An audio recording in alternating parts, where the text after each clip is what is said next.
প্ৰসংগ online trading কেলেংকাৰী অসম আৰক্ষীৰ জালত আন এক মাষ্টাৰ মাইণ্ড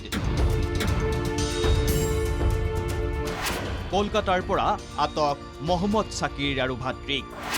বৃহস্পতিবাৰে লৈ অনা হ'ল শ্ৰীভূমিলৈ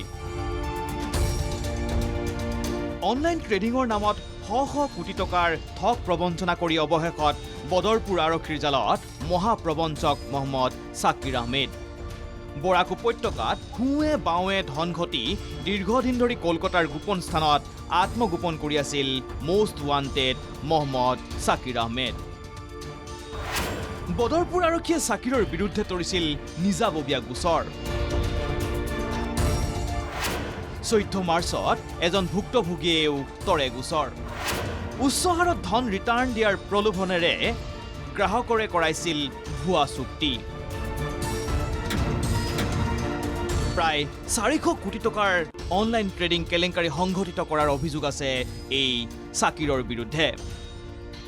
দেওবাৰে কলকাতাৰ মুকুন্দপুৰ অঞ্চলৰ পৰা অভিযুক্ত মহম্মদ ছাকিৰ আৰু তেওঁৰ ভাতৃ মহম্মদ জাবিৰক কৰায়ত্ব কৰি সোমবাৰে যাদৱপুৰ আদালতত হাজিৰ কৰোৱা হয়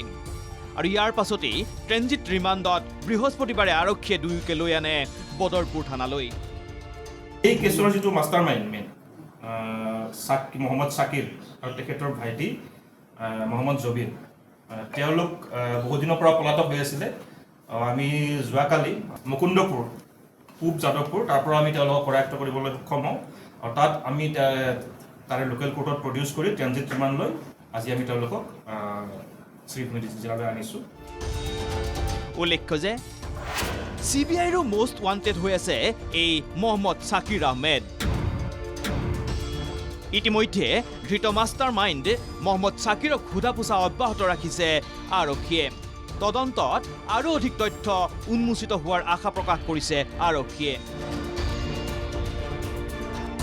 ভিডিঅ' জাৰ্নেলিষ্ট নিৰ্মল দাসৰ সহযোগত শ্ৰীভূমিৰ পৰা মিষ্টু দত্তৰ ৰিপৰ্ট NKTV+।